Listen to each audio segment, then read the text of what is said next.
Hello, good evening. Uh, it's so sad over the killing and everything that is happening right now on regards to the homicide, you know, and our lady is getting killed. I am not in any way justifying death. I'm not in any way saying that the only punishment to finish prostitution and everything is death. And a choice of someone's way of life should not really bother you. If this person decides this is the way I'm going, it should not be a bother to anyone anyway. I don't understand why our Kenyan men have decided to kill people's daughters, people's girlfriends, people's brothers, sisters, and everything. It's so painful, by the way. It's so painful. Looking at what happened, like looking at the pictures online of this lady who was killed by, his body chopped off, parts chopped off. I don't know the motive of that. Like, I don't know what the killer was trying to achieve, or rather, what kind of message that guy was trying to send. On Matara, I don't know what this guy was also thinking about. I don't know what was running through his mind. But in my, like, sitting down and thinking about the whole ordeal, it's more than what meets the eye. I'm not justifying. Remember, I'm not justifying. And these are purely my thoughts about this whole case. We have an ecosystem. An ecosystem comprises of leaders. And of course, I'm not talking about leaders who are elected. I'm not talking about leaders who we've chosen. I'm not talking about leaders of those kind of caliber. You understand? I'm talking about an ecosystem that has a leader, an ecosystem that there is renewal, there is termination, and someone else comes in. So looking at it in that direction, we have 5 fruits in a basket, and they tell you if one rotten fruit remains in that basket, it will make the whole basket rot. So what happens? Natural occurrences like the whole thing, these fruits, they will have to pick out the bad fruit and throw it away. That is nature. I'm not trying to say that is what is happening, but maybe it can be what is happening. But is that the correct way to deal with that situation? Why can't you just separate the whole thing?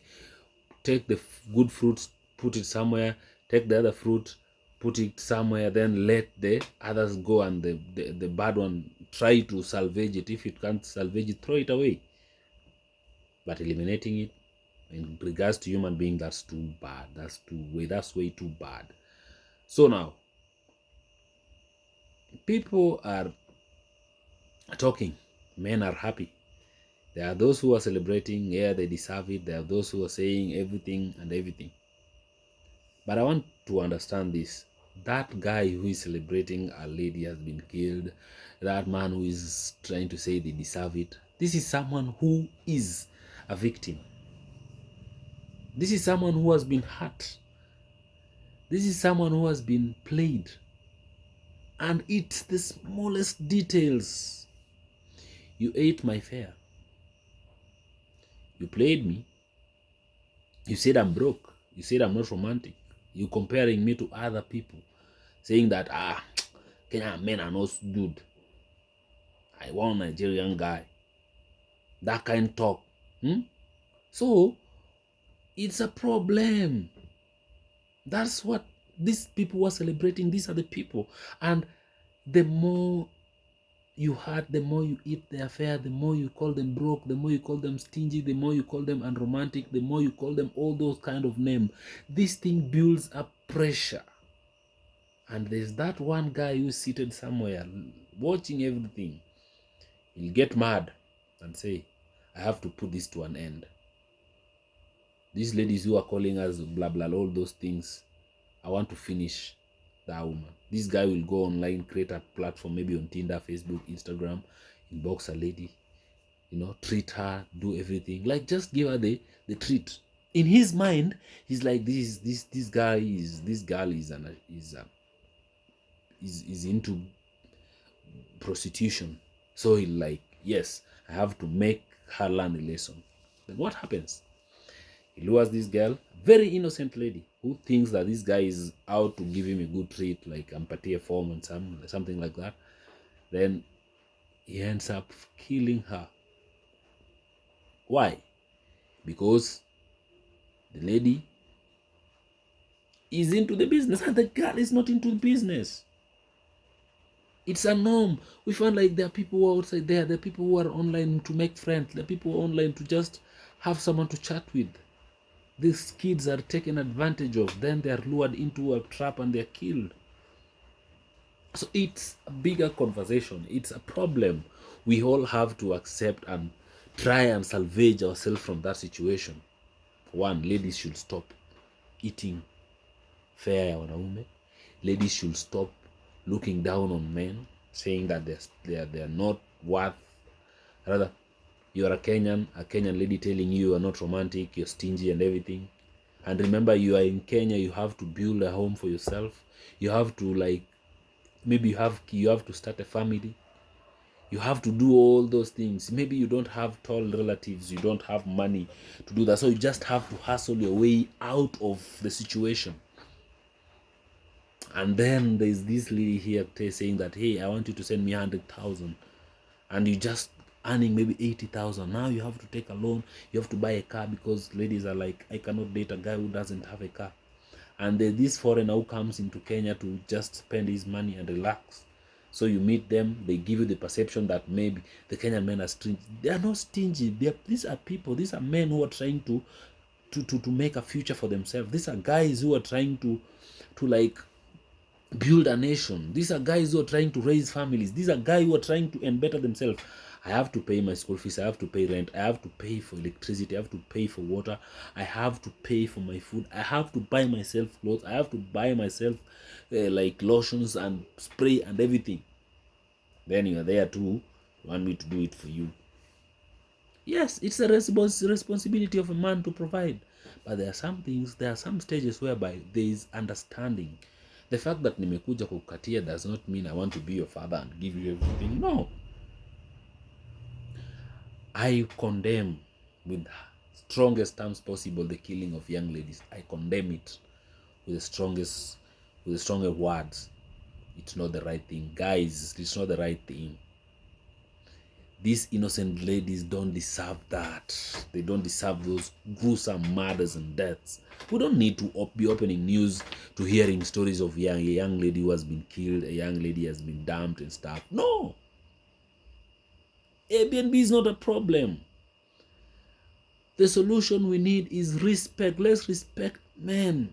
Ladies, let us respect men. This is not about rituals. By the way, do rituals really exist? Nah, I don't think so. I don't think if rituals do exist. This is just a notion to brainwash. This is more than what meets the eye.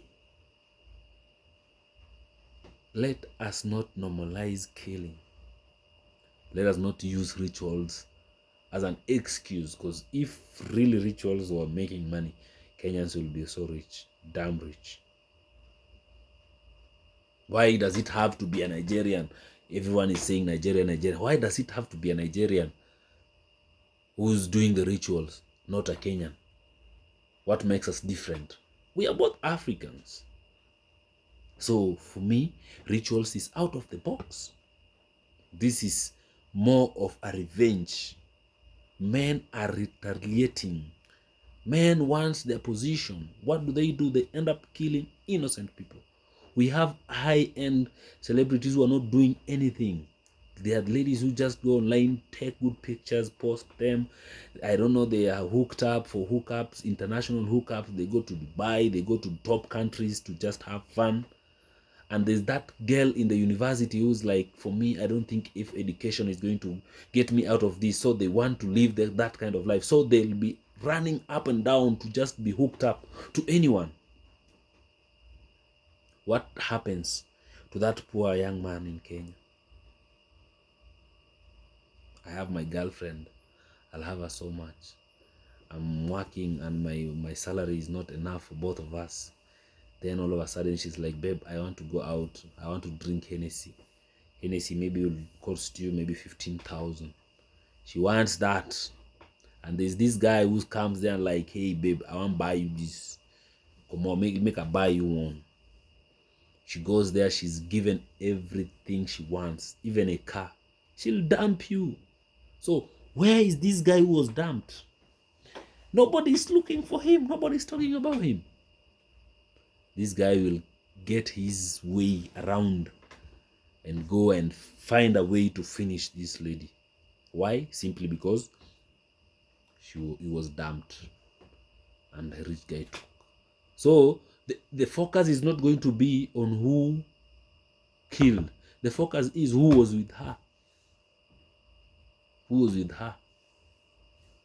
The guy was with her. But you're forgetting there's someone who is bitter behind. Or maybe he left and just said, it's okay, I'm going to get another girlfriend. Then the same thing happens. So this guy will be so bitter with this hookup thing. This guy is going to be so mad with the Airbnb. He'll be booking up Airbnbs and just luring girls, taking other people's girlfriends, and taking them to those places and using them and killing them. That is it. So I'm urging the government, this is not a criminal case. This is more of a mental issue. Let us talk to our men. Guys, please. Let's have a kamukunji. Let's talk. Let's have a meeting. She's not the only woman. There are a lot of women. Have you gone to Uganda? Have you gone to Tanzania? Have you gone to Rwanda? Especially Rwanda. Have you gone there? So if the girl doesn't match your energy, she doesn't want you, bro, don't kill her. Let's just move to the next country. Actually, you are in Nairobi. Have you even traveled to Kisumu? Have you gone to Mombasa? Have you gone to Nakuru? Have you gone to Isiolo? Have you gone to Muir? Have you gone to Mandera? Have you gone to Lamu? Have you gone to Taita Taveta? Have you gone to Kitale? Have you gone to Kakamega? Have you gone to Bungoma? Have you gone to Busia? Have you gone to Malaba? If not, so don't kill. If she doesn't want you, get yourself a better one. But killing is not the solution. Thank you so much for watching. Kindly subscribe and share.